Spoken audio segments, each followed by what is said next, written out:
स्वागत है आपके साथ, मैं हूं राकेश पांडे। वक्त हो गया सुपरफास्ट 100 का। अगले 22 मिनट में नजर डालेंगे 100 बड़ी खबरों पर और आपके साथ मैं हूं राजीव। तमाम बड़ी खबरों को लेकर हाजिर हैं हम। शुरुआत करेंगे बड़ी खबर से। इराक में आतंकियों ने जिन 6 भारतीय नर्सों को बंधक बनाया था वो आज सुरक्षित वतन वापस लौट रही हैं। एयर इंडिया के विशेष विमान से उन्हें भारत लाया जा रहा है। ये विमान अब से कुछ देर बाद कोच्चि पहुंचेगा। विमान में एक संयुक्त सचिव स्तर के IFS अधिकारी और केरल की एक महिला IAS अधिकारी मौजूद हैं। सूत्रों के मुताबिक नर्सों और अन्य यात्रियों को लेकर एयर इंडिया का विशेष विमान बोइंग 777 आज दोपहर तकरीबन 12 बजे पर एरबिल से कोच्चि पहुंचेगा। इससे पहले इराक में फंसी केरल की नर्सों को कुर्दिश अधिकारियों ने भारतीय अधिकारियों को सौंपा था। ISIS आतंकियों ने केरल की सभी 46 नर्सों को कुर्दिश अधिकारियों के हवाले किया था।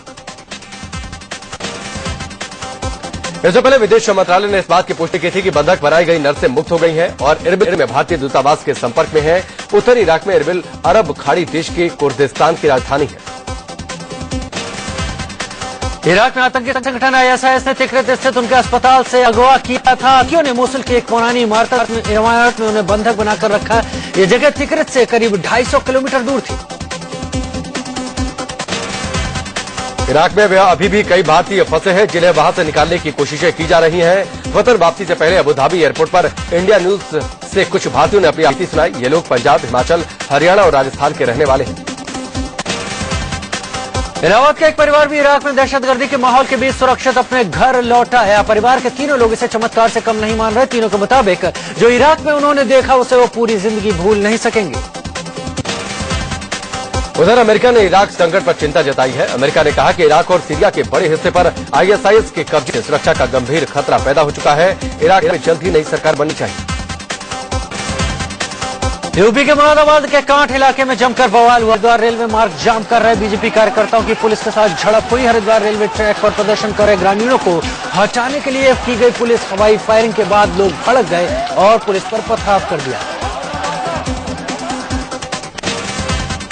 दरअसल मुरादाबाद में होने वाला पंचायत को प्रतिबंध कर प्रशासन ने समूचे जिले में धारा 144 लागू कर दी थी, लेकिन जिद पर अड़ी बीजेपी ने माहौल की फिक्र किए बिना पुलिस को निशाने पर लिया और मुरादाबाद हरिद्वार रेलवे ट्रैक जंग का मैदान बन गया। ये सारा हंगामा मुरादाबाद में बीजेपी नेताओं को हिरासत में ले जाने के बाद शुरू हुआ। कांठ रेलवे स्टेशन पर हुए भारी पथराव में मुरादाबाद के DM चंद्रकांत बुरी तरह से घायल हो गए। SP धर्मवीर को भी चोटें। दरअसल कांठ में बीजेपी कार्यकर्ताओं ने मुरादाबाद हरिद्वार रूट को छोड़ दिया था। DM दलबल के साथ पहुंचे तो लोगों ने पथराव शुरू कर दिया। DM कई पत्थर लगे। किसी तरह से भीड़ से बचाकर पुलिस उन्हें अस्पताल ले गई। उन्हें इलाज के लिए दिल्ली रेफर किया गया। मुरादाबाद के कांठ में महापंचायत में जाने से बीजेपी नेताओं को रोके जाने से ये लोग भड़के हुए थे। कांठ में रेलवे ट्रैक को जाम कर बैठे इन लोगों से पुलिस ने हटने को कहा तो प्रदर्शनकारी पुलिस से ही भिड़ गए और जमकर पथराव कर दिया। भीड़ को तितर बितर करने के लिए पुलिस ने आंसू गैस के गोले दागे, लेकिन लोग रेलवे ट्रैक से हटने को तैयार ही नहीं थे। पटरी के पास पड़े पत्थरों को उठाकर ये प्रदर्शनकारी पुलिस पर फेंक रहे थे। मुरादाबाद के कांठ रेलवे स्टेशन पर पुलिस और प्रदर्शनकारियों के बीच काफी देर तक इसी तरह से झड़प होती रही। पुलिस इन लोगों से रेलवे ट्रैक खाली करने को थी तो पब्लिक की तरफ से पथराव शुरू हो जाता। मुरादाबाद के कांठ रेलवे स्टेशन पर लोगों ने इस कदर पथराव शुरू कर दिया कि एक बार पुलिस को भी उल्टे पांव भागना पड़ा। भारी सुरक्षा बंदोबस्त के बावजूद प्रदर्शनकारियों को रोकने में पुलिस के पसीने छूट गए। मुरादाबाद में महापंचायत शामिल होने जा रहे बीजेपी विधायक संगीत सोम को हिरासत में लिए जाने के बाद पुलिस ने रिहा कर दिया। एक धार्मिक स्थल में लाउडस्पीकर को लेकर छिड़े विवाद पर कांठ में महापंचायत होने वाली थी। बीजेपी विधायक सोम ने कहा कि मुरादाबाद पुलिस अन्याय कर रही है और लोगों को लोकतांत्रिक हक छीनने में लगी है। वह जनता की भावनाओं को दबाने की कोशिश कर रही है तो ये गलत कर रही है और पहले इस तरीके की कई बार कर चुकी है। और मुझे तो बड़े अफसोस के साथ कहना पड़ रहा है कि लोकतांत्रिक देश में अपनी बात लोकतंत्र में रख नहीं सकते। मुरादाबाद के कांठ में महापंचायत से पहुंचने से पहले अमरोहा से बीजेपी सांसद कंवर सिंह तंवर को भी हिरासत में ले लिया गया। साथ ही कई बीजेपी कार्यकर्ताओं नेताओं को भी पुलिस ने महापंचायत में जाने से रोक दिया। उधर मुरादाबाद के कांठ में पुलिस की मुस्तैदी बढ़ा दी गई है। इलाके में पुलिस लगातार पेट्रोलिंग कर रही है और यहां नेताओं को आने से रोक भी रही है। जो भी नेता यहां आने की कोशिश कर रहे हैं उन्हें हिरासत में लिया जा रहा है। संसद से पहले आज सर्वदलीय बैठक बुलाई गई है। इसमें सीटों को लेकर बातचीत होगी। कांग्रेस ने सरकार से पहली पंक्ति में बैठने के लिए और सीटें मांगी हैं। फिलहाल कांग्रेस को सोनिया गांधी और मल्लिकार्जुन खड़गे के लिए 2 सीटें मिली हैं, लेकिन उसके बाकी बड़े नेताओं को पीछे बैठना पड़ेगा। वही सरकार अगर कांग्रेस की बात मानती है तो उसे अपने 2 बड़े नेताओं को पीछे बिठाना होगा। एसपी भी आगे बैठने को लेकर मुसीबत खड़ी कर सकती है। सीटों के बंटवारे का काम खत्म करने के लिए सरकार ने आज सभी पार्टियों के नेताओं की बैठक बुलाई। कांग्रेस ने लोकसभा में विपक्ष के नेता का पद नहीं दिए जाने पर तेवर कड़े करने का संकेत दिए हैं। कांग्रेसी अखबार के मुताबिक कांग्रेस इस बात पर विचार कर रही है कि लोकसभा स्पीकर उन्हें नेता विपक्ष पद नहीं देती तो वो कोर्ट जा सकते हैं। हालांकि कांग्रेस ने कोर्ट जाने से पहले लोकसभा स्पीकर के फैसले के इंतजार के संकेत दिए हैं। अगस्ता वेस्टलैंड वीवीआईपी हेलीकॉप्टर सौदे के मामले में सीबीआई ने गोवा के राज्यपाल वीवी वांचू से बतौर कड़ा पूछताछ की। इसके बाद वांचू ने अपने पद से इस्तीफा दे दिया। वांचू मई 2012 में गोवा के राज्यपाल बने थे और उनका कार्यकाल 2017 में खत्म होने वाला था। मोदी सरकार 7 नए राज्यपालों की नियुक्ति करेगी, जिसमें पश्चिम बंगाल में कल्याण सिंह, पंजाब में विजय कुमार मल्होत्रा और राजस्थान में कैलाश जोशी की नियुक्ति लगभग तय मानी जा रही है। बाकी नामों पर भी अंतिम मुहर जल्द लगने की उम्मीद है। सुप्रीम कोर्ट की संविधान पीठ अब तय करेगी कि दिल्ली विधानसभा भंग की जाए या नहीं। आम आदमी पार्टी के नेता अरविंद केजरीवाल की विधानसभा भंग करने की अर्जी पर सुनवाई के बाद जज ने मामला संविधान पीठ को भेज दिया। केंद्र सरकार ने दिल्ली विधानसभा को भंग करने का विरोध किया है। सुप्रीम कोर्ट में केंद्र की तरफ से कहा गया कि अभी दिल्ली में चुनाव का सही समय नहीं है और उपराज्यपाल के निर्णय का हमें इंतजार करना चाहिए। उधर बीजेपी ने भी सुप्रीम कोर्ट में अपना पक्ष रखते हुए दिल्ली विधानसभा भंग करने का विरोध किया है। बीजेपी ने कहा कि हम उपराज्यपाल के बुलावे का इंतजार कर रहे हैं। साफ है कि बीजेपी चुनाव की जगह सरकार बनाने के पक्ष में। महाराष्ट्र में विधानसभा चुनाव से ठीक पहले बीजेपी शिवसेना गठबंधन को लेकर सियासत गर्मा गई है। सीटों के बंटवारे को लेकर गठबंधन टूटने के संकेत मिल रहे हैं। महाराष्ट्र में विधानसभा की 288 सीटें हैं। सूत्रों से खबर है कि बीजेपी और शिवसेना के बीच सीटों के बंटवारे को लेकर पशुपेश की स्थिति है। जो पार्टी ज्यादा सीटें जीतेगी सीएम पद के लिए उसकी दावेदारी ज्यादा मजबूत होगी। गठबंधन को लेकर शिवसेना के प्रवक्ता संजय राउत ने सफाई दी है। संजय राउत ने कहा कि बीजेपी शिवसेना के गठबंधन में कोई दरार नहीं है। उद्धव ठाकरे और राजनाथ के बहुत अच्छे संबंध हैं। शिवसेना से गठबंधन को लेकर महाराष्ट्र बीजेपी के अंदर खलबली मची हुई है। महाराष्ट्र बीजेपी के अध्यक्ष देवेंद्र फडणवीस ने कहा कि उनकी पार्टी महाराष्ट्र की सभी विधानसभा सीटों पर चुनाव की तैयारी कर रही है, लेकिन उन्होंने साफ किया कि वो अपने दोस्तों के साथ ही चुनाव लड़ेंगे। हमने पूरे 288 जो मतदार संघ है वहां के हमारे कैडर को काम पे लगने को कहा है। तो मुझे लगता है इसमें कंफ्यूजन की कोई बात ही नहीं है। हम लोग तैयारी पूरी कर रहे हैं, लेकिन साथ में हमारे जो दोस्त हैं उनको लेकर ही हम लड़ने वाले हैं, ये स्पष्ट है। बीजेपी शिवसेना के अलावा कांग्रेस एनसीपी गठबंधन में भी सीट बंटवारे को लेकर खटपट की खबर है। एनसीपी ने कांग्रेस से 144 सीटों की मांग की है। डिप्टी सीएम और एनसीपी नेता अजीत पवार ने तर्क दिया है कि लोकसभा चुनाव में कांग्रेस की अपेक्षा एनसीपी की ज्यादा सीटें आई हैं। महाराष्ट्र विधानसभा में कुल 288 सीटें हैं। एनसीपी लोकसभा चुनाव में जीत को आधार बनाते हुए 144 सीटों की मांग कर रही है। कांग्रेस ने एनसीपी को 2004 में 124 जबकि 2009 में 114 सीटें दी थी। बढ़ती महंगाई के बीच मुंबई करों के लिए एक और बुरी खबर है। ऑटो किराया महंगा हो सकता है। किराया बढ़ाने के लिए बॉम्बे हाईकोर्ट से अनुमति मांगी गई है। हाईकोर्ट से इजाजत मिलने पर ऑटो का किराया 2 रुपए बढ़ जाएगा। ऑटो का न्यूनतम किराया 15 रुपए है, बढ़ने के बाद ये 17 रुपए हो जाएगा। वहीं पेट्रोलियम मंत्रालय ने रसोई गैस और केरोसिन ऑयल के दाम में इजाफे की खबर का खंडन किया है। पहले इस तरह की खबर आई थी कि जल्द ही रसोई गैस सिलेंडर 250 रुपए जबकि केरोसिन ऑयल 4 रुपए प्रति लीटर महंगा हो सकता है। खबर आई थी कि पेट्रोलियम मंत्रालय राजनीतिक मामलों की कैबिनेट कमेटी के सामने केरोसिन और एलपीजी के दामों में बढ़ोतरी करने की सिफारिश कर सकता है। हालांकि पेट्रोलियम मंत्री धर्मेंद्र प्रधान ने एक बयान जारी करते हुए कहा कि फिलहाल केरोसिन और एलपीजी के दामों में बढ़ोतरी का कोई प्रस्ताव नहीं। उन्होंने कहा कि फिलहाल डीजल की कीमतें भी नहीं बढ़ेंगी। महंगाई पर केंद्र की मोदी सरकार का चौंकाने वाला बयान सामने आया। सरकार ने महंगाई बढ़ने की 4 बड़ी वजह बताई। केंद्र सरकार के मुताबिक महंगाई बढ़ने की पहली वजह यह है कि लोगों की खाने पीने की आदत बदली है, इसलिए महंगाई बढ़ी है। मोदी सरकार ने महंगाई बढ़ने की जो दूसरी वजह बताई है उसके मुताबिक लोगों की आमदनी बढ़ी है, जिसकी वजह से महंगाई बढ़ी है। देश की बढ़ती आबादी को मोदी सरकार ने महंगाई बढ़ने की तीसरी वजह बताया है। महंगाई बढ़ने की चौथी वजह मनरेगा को बताया गया है। राज्यों के खाद्य मंत्रियों की बैठक में वित्त मंत्री अरुण जेटली ने कहा कि जमाखोरों पर लगाम लगाना जरूरी है। उन्होंने कहा कि जमाखोरी के चलते जुलाई से दिसंबर के बीच कई चीजों के दाम बढ़ जाते हैं। जुलाई से दिसंबर तक का हर वर्ष की अवधि होती है। कुछ वस्तुओं की कीमतें बढ़ती हैं। जो लोग जमाखोरी करते हैं कि बाद में थोड़ा महंगी बिकेगी, उसको जमाखोरी करके इकट्ठा कर लेते हैं। खाद्य और उपभोक्ता मंत्री रामविलास पासवान ने कहा कि देश में अनाज का भारी भंडार है। पासवान ने भी माना कि जमाखोरी के चलते कीमतें बढ़ रही हैं। उन्होंने जमाखोरी पर लगाम के लिए कानून बनाने की बात कही। हमारे पास में सफिशिएंट स्टॉक हैं, गोदाम हमारे पास में सफिशिएंट क्या कहते हैं कि सामग्री है, उसके बाद दाम क्यों बढ़ रहा है? उसका जो मेन हमारे समझ से जो है वो है जमाखोरी है। महंगाई के विरोध में समाजवादी पार्टी के कार्यकर्ताओं ने अनोखा प्रदर्शन किया। प्रधानमंत्री नरेंद्र मोदी के संसदीय क्षेत्र वाराणसी में इन कार्यकर्ताओं ने एक ऑटो को अच्छे दिन एक्सप्रेस का नाम दिया, फिर इसके ऊपर सिलेंडर और सब्जियां बांधकर भैंस से खिंचवाया। लंबे इंतजार के बाद आखिरकार वैष्णो देवी जाने वाले श्रद्धालुओं की एक बड़ी मुराद पूरी हो गई। प्रधानमंत्री नरेंद्र मोदी ने कटरा उधमपुर रेलवे सेवा का उद्घाटन किया और हरी झंडी दिखाकर कटरा स्टेशन से पहली ट्रेन श्री शक्ति एक्सप्रेस को रवाना किया। श्री शक्ति एक्सप्रेस के रूप में जाना जाए, ताकि माता वैष्णो देवी के चरणों में हम जा रहे हैं, इसकी अनुभूति यात्रियों को लगातार होती रहे। कटरा से पहली ट्रेन को हरी झंडी दिखाने से पहले पीएम नरेंद्र मोदी ने ट्रेन का मुआयना भी किया। वो ट्रेन के अंदर गए और बोगियों में घूमकर जायजा भी लिया। यात्रियों से भी वो मिले। प्रधानमंत्री ने कटरा रेलवे स्टेशन का भी उद्घाटन किया। इस मौके पर उनके साथ जम्मू कश्मीर के सीएम उमर अब्दुल्ला, रेल मंत्री सदानंद गौड़ा, रेल राज्य मंत्री मनोज सिन्हा, पीएमओ मंत्री जितेंद्र सिंह भी मौजूद थे। उधमपुर कटरा रेलवे लाइन शुरू होने से अब वैष्णो देवी जाने वाले श्रद्धालु सीधे कटरा पहुंचेंगे। पहले श्रद्धालुओं को ट्रेन से या तो जम्मू उतरना होता था या फिर उधमपुर, और फिर यहां से सड़क के रास्ते कटरा जाना पड़ता था। पीएम ने कहा कि नई ट्रेन की यह सौगात सिर्फ जम्मू कश्मीर वासियों के लिए नहीं बल्कि पूरे देश के लिए है।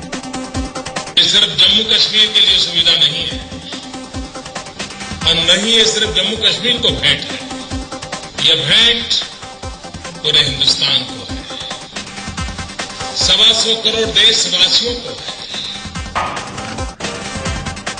कटरा जम्मू के बीच फिलहाल 3 लोकल ट्रेनें चलेंगी, लेकिन प्रधानमंत्री मोदी ने ऐलान किया कि देश भर से 6 ट्रेनें डायरेक्ट कटरा पहुंचेंगी। जो ट्रेनें जम्मू तक आती थी उनका भी कटरा तक विस्तार होगा।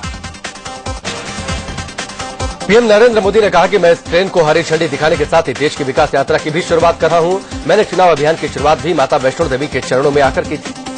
चुनाव अभियान प्रारंभ किया था तब भी माता वैष्णो देवी के आशीर्वाद लेकर के किया था, और आज विकास यात्रा का आरंभ कर रहा हूं, वो भी माता वैष्णो देवी के आशीर्वाद के साथ कर रहा हूं। कटरा रेलवे रूट शुरू होने के दौरान मुख्यमंत्री उमर अब्दुल्ला ने चिंता जताई। उन्होंने कहा कि जम्मू के लोगों को डर है कि कटरा तक ट्रेन जाने से कहीं उनका बुरा हाल न हो जाए। कल पठानकोट का हुआ था जब रेल जम्मू तक पहुंची। अब जम्मू के लोगों को डर है कि कहीं ऐसा ना हो कि जम्मू का हाल वही हो जो पठानकोट का हुआ। मुख्यमंत्री उमर अब्दुल्ला के चिंता का जवाब प्रधानमंत्री ने दिया। मोदी ने कहा कि कटरा का विकास होगा तो न सिर्फ जम्मू बल्कि पूरे जम्मू कश्मीर को इससे फायदा होगा। मैं अनुभव से कह सकता हूं कि जम्मू के विकास को कभी कोई रुकावट नहीं आएगी। जो सीधा कटरा आएगा वो जम्मू गए बिना जाएगा नहीं, ऐसा मैं मानता नहीं।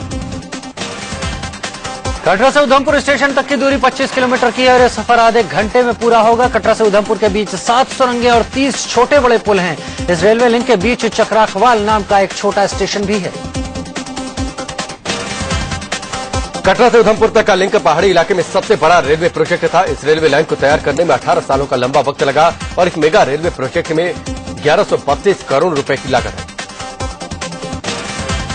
लेडीज इंडस छेड़छाड़ मामले में आज से नेस वाडिया की तरफ से गवाहों का मुंबई पुलिस बयान दर्ज करेगी। पिछले दिनों नेस ने 9 गवाहों की लिस्ट मरीन ड्राइव पुलिस को दी थी। पुलिस सबके बयान दर्ज करने के बाद ही आगे की कार्रवाई करेगी।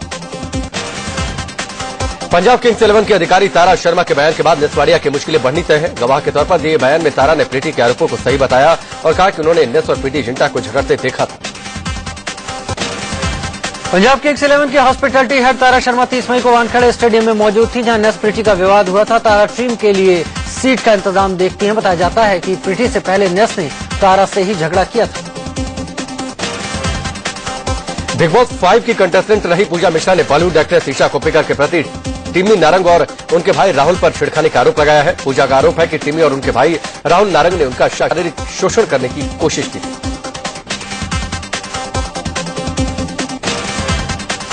दिल्ली के जगतपुरी थाने में एक एक्ट्रेस ने अपने दोस्त पर शादी का झांसा देकर रेप करने का मामला दर्ज करवाया है। एक्ट्रेस के बयान पर पुलिस ने आरोपी विपुल जुनेजा को गिरफ्तार कर लिया। पीड़ित का किल करवाया गया। पुलिस मामले की तफ्तीश में जुट गई।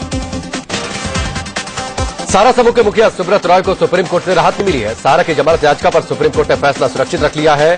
सारा समूह ने देनदारी की रकम जुटाने के सुब्रत रॉय को 40 दिन की पैरोल दिए जाने की मांग की थी। सारा प्रमुख की मुश्किलें फिर बढ़ती दिख रही हैं। इनकम टैक्स विभाग की अर्जी पर सुप्रीम कोर्ट ने सारा प्रमुख सुब्रत राय से 3 हफ्ते में जवाब मांगा है। सुप्रीम कोर्ट ने सारा से पूछा कि इनकम टैक्स के बकाये पर कंपनी ने क्या एक्शन लिया था, कंपनी क्या एक्शन लेने वाली है और 3 हफ्ते में इसका जवाब दे। पूर्व केंद्रीय मंत्री शशि थरूर की पत्नी सुनंदा पुष्कर की मौत की सीबीआई जांच की मांग को लेकर सुप्रीम कोर्ट में एक जनहित याचिका दायर की गई है। मध्य प्रदेश के जबलपुर में नेताजी सुभाष चंद्र बोस मेडिकल कॉलेज के डीन ने अपने घर में सुसाइड कर लिया। मेडिकल कॉलेज के डीन डॉक्टर डीके शाकल्य ने अपने घर के पीछे बने बगीचे में केरोसिन का तेल डालकर खुद को आग लगा दी। डॉक्टर डीके शाकल्य को अस्पताल ले जाया गया, लेकिन उन्हें बचाया नहीं जा सका। कांग्रेस महासचिव दिग्विजय सिंह ने जबलपुर मेडिकल कॉलेज के डीन की मौत पर सवाल उठा दिए हैं। उनका कहना है कि इस मौत का संबंध व्यापक घोटाले से हो सकता है। दरअसल डॉक्टर शाकल्य के डीन बनने के बाद जबलपुर मेडिकल कॉलेज में फर्जी डॉक्टरों पर सबसे ज्यादा कार्रवाई हुई। अब तक 93 फर्जी डॉक्टर बर्ख किए जा चुके हैं। यूपी के बस्ती में सरेआम पुलिस की गुंडई देखने को मिली। चेकिंग के नाम पर लोगों से गाली गलौज करती दिखी बस्ती की।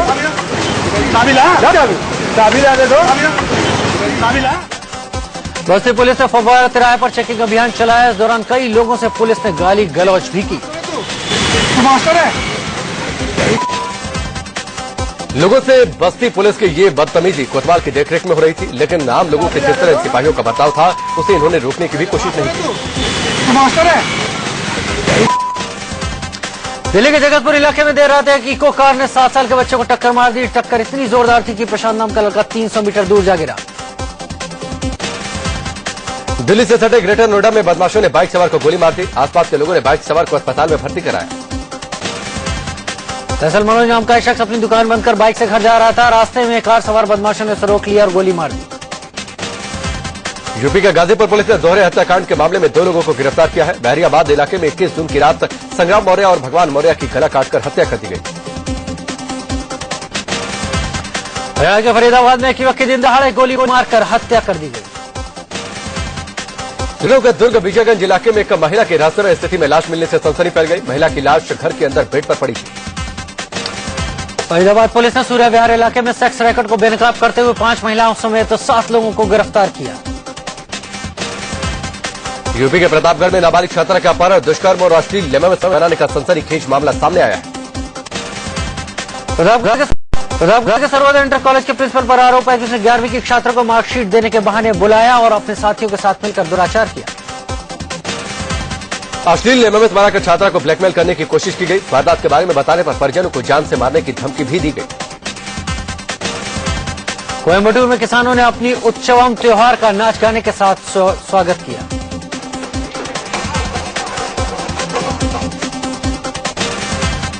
फीफा वर्ल्ड कप के पहले क्वार्टर फाइनल मुकाबले में जर्मनी ने फ्रांस को 1-0 से हराकर सेमीफाइनल में जगह बना ली है। दूसरे मुकाबले में ब्राजील ने कोलंबिया को 2-1 से हरा दिया। ब्राजील के स्टार खिलाड़ी नेमार जर्मनी के खिलाफ मैच में नहीं खेल पाएंगे। कोलंबिया के साथ क्वार्टर फाइनल मुकाबले में नेमार को चोट लगी। सचिन तेंदुलकर संन्यास के बाद एक बार फिर से बल्ला थामने के लिए तैयार हैं। वहीं रेस ऑफ द वर्ल्ड 11 की टीम की कमान शेन वॉर्न संभालेंगे। वॉर्न की टीम में सहभागी युवराज अफरीदी, गिलक्रिस्ट और मुरलीधरन जैसे दिग्गज शामिल हैं। क्रिकेटर्स की एक फोटो सोशल वेबसाइट पर छाई हुई है, जिसमें तमाम दिग्गज बल्लेबाज नजर आ रहे हैं। लिएंडर पेस और राधिक स्टेपानेक की जोड़ी विंबलडन के सेमीफाइनल में हारकर बाहर हो गई है। पेस स्टेपानेक को कनाडा के वासिक और अमेरिका के जैक सॉक ने हराया। विंबलडन के सेमीफाइनल मुकाबले में नोवाक जोकोविच ने ग्रिगोर दिमित्रोव को हरा दिया। विंबलडन के दूसरे सेमीफाइनल में रोजर फेडरर ने मिलोस रावनिक को हराकर फाइनल में प्रवेश किया। ब्रिटिश पीएम डेविड कैमरन के पूर्व मीडिया सलाहकार एंडी कोल्सन को फोन हैकिंग घोटाले में लंदन की कोर्ट ने 18 महीने की सजा सुनाई। मीडिया किंग रूपर्ट मर्डोक की tabloid news of the world ने ब्रिटिश राज परिवार के सदस्यों, सामाजिक हस्तियां और अपराध के शिकार लोगों के फोन हैक किए थे।